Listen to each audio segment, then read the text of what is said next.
Going through the forest now, which is awesome. So different to where we've just been riding. Obviously heaps green and quite dry though. Usually this place is a lot more wet. These roads are quite slippery, but right now they're dry. It's a bit of a shame.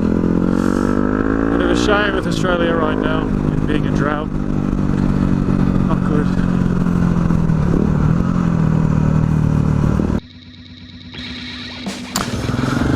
We got here too late. Can't get fuel. Just woken up by Cornet's beautiful music. Okay, we're leaving camp, and it's turned into a wet one, an absolute wet one.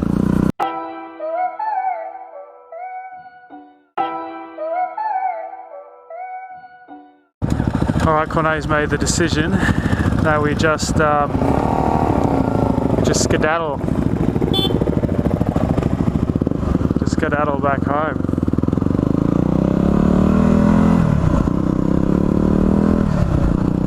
So we're not going to do any other tracks because they're pretty hard here. Usually we do the Enduros. 200, 250 here would be fine, but the 1090 probably not so much. Kyle's just saying there's massive ruts there, and his bike just won't get through them, so no point in trying to push bikes again for another 2 hours just to get somewhere. So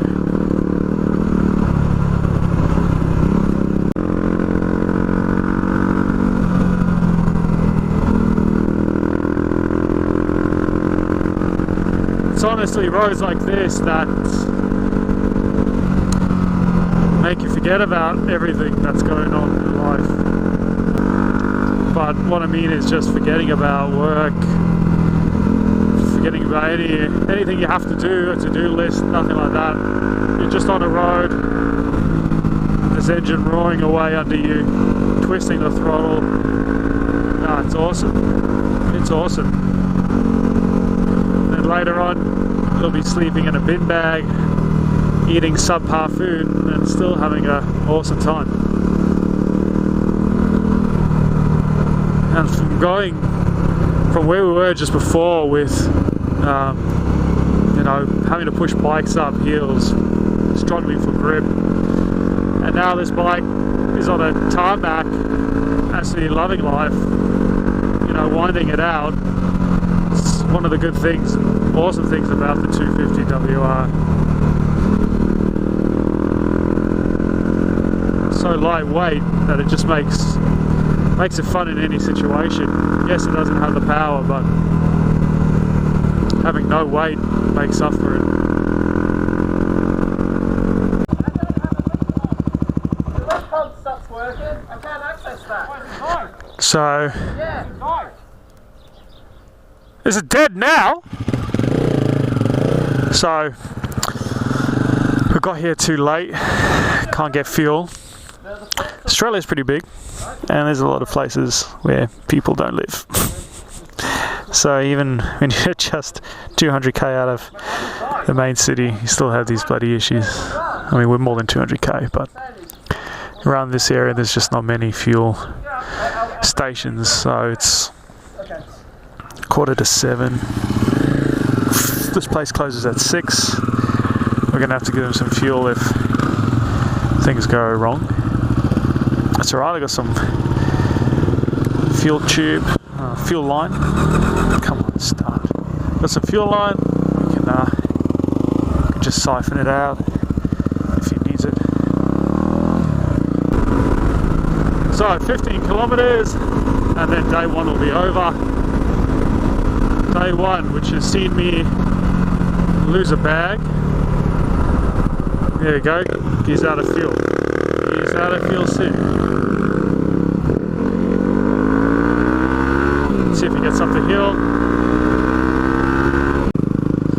Alright, we're making our way to the campsite. Pretty cool entrance to the campsite. not used to running 2 bags on the bike. I usually just run the one on the back and go ultra light. But this trip I thought I'd be a little luxurious, take a few extra things, go 2 bags. But I'm sort of unsure about how wide my bike is now, so I've been looking quite a lot at them. I mean, and also one fell off, so I'm kind of hoping.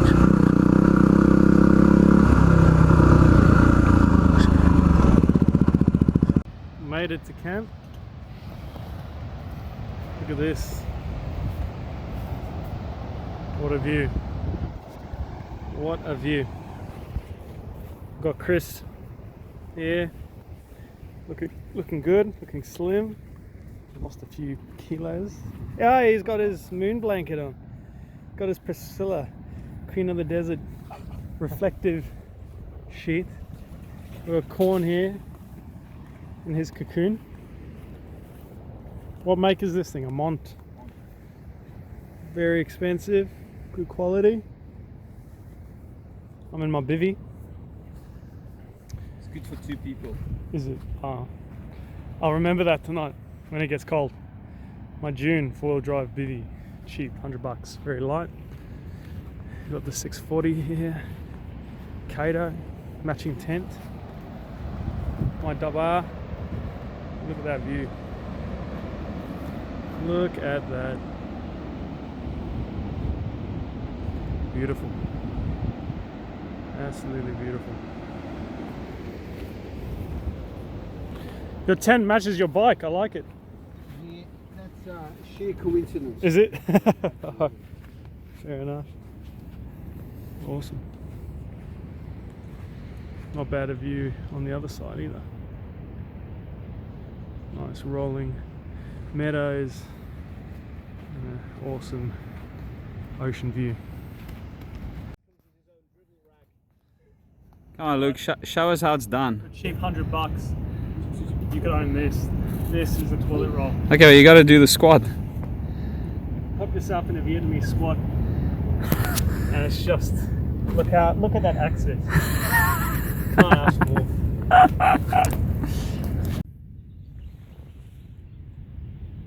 Just woken up by Corne's beautiful music. Wait, did we play the song for you? Yeah, please. Fuck this pussy boy, fuck it. Fuck it right. It was nice listening to the ocean the whole night.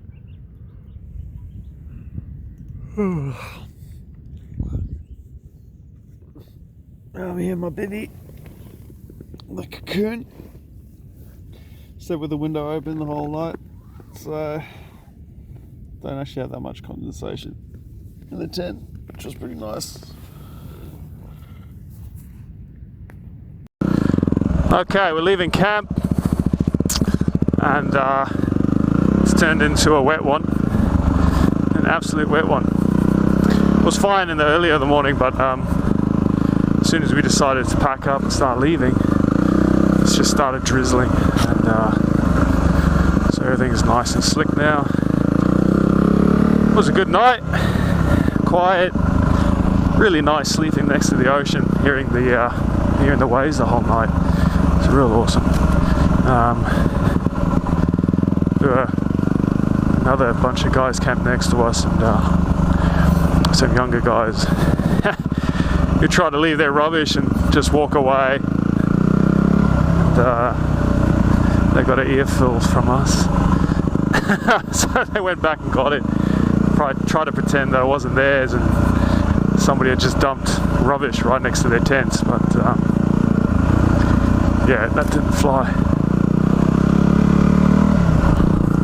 So now we're heading down to Apollo Bay, I think. Apollo Bay to go get a coffee. Today is going to be a much easier day than yesterday, that's for sure. Dropped off a few riders, and yeah, we're just going to take it sort of easy. If I can get out of the bush.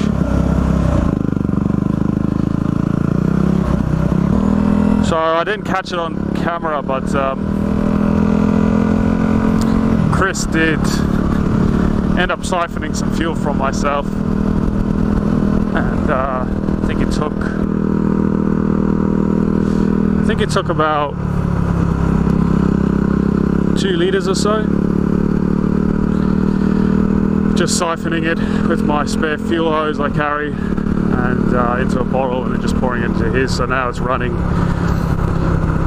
Last night when he tried to start it wouldn't start, so it's just this common problem with these larger tanks where the pickup hoses somehow relocate themselves further up the tank, and you just can't get that last 1 or 2 litres. So anyway, you're full up when you're at Apollo, shout me a coffee.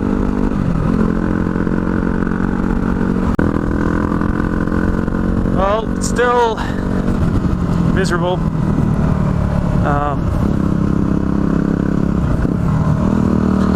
Still miserable. And now we're on this gravel that's now a bit wet. Front slides around a bit, to be honest, so it is quite slippery. But there's enough traction, it seems. We'll see how many Ks of this we do, but it's freezing. Jeez, it's freezing. Should really stop and put a jumper on, but it's a fast pace with Cornet in front. No time for stopping. Leaving Lawn now.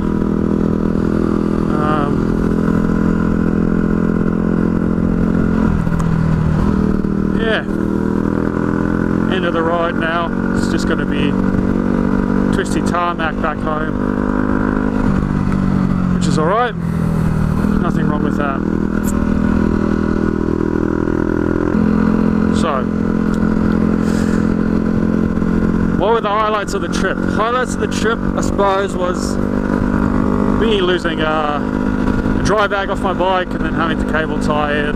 Pretty much, I know I need to get a proper system now. I'm sick and tired of doing homemade bloody luggage things and stuffing around. The other one was the fact that we pulled apart a clutch mid-track. That was pretty different. Never had to put a bike on its side and try and break clutch plates to just jam it in. That was a bit odd. And also, never trust Cornet when he says big bike friendly. You know, we ended up being stuck on a track for about an hour trying to get bikes up. WR got up fine, but yeah, every other bike struggled a bit. But overall, it was a good 2-day ride. Had an awesome campsite up on Jonah Beach, overlooking the ocean. It was awesome waking up to the sounds of waves crashing. Very romantic. Too bad it was just 6 blokes.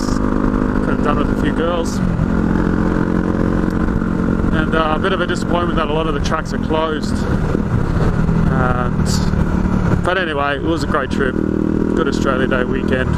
Looking forward to getting home and sitting on the couch and watching some Netflix.